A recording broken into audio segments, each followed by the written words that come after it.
Up first this evening, more than $5 million worth of cocaine have been seized by the Firearms and Narcotics Investigation Division (FNID) at the Sangsters International Airport in St. James. The suspects are two government officials employed to the St. Anne Municipal Corporation. Their identities are being withheld pending further investigations. TVJ News understands that on Friday, both individuals, a man and a woman, were intercepted by port security and FNID personnel at the security checkpoint while attempting to board a flight destined for New York. During a search of their luggage, officers found several false compartments containing packages of cocaine weighing 9.25 kilograms. A search of a handbag also yielded a sum of cash in U.S. currency.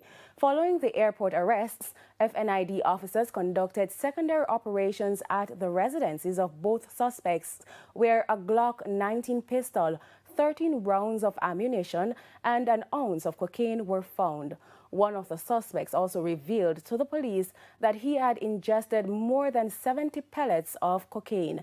He has since been admitted in a medical facility under police guard.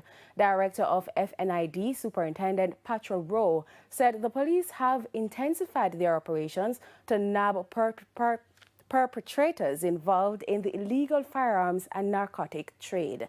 Investigations into the seizure are ongoing.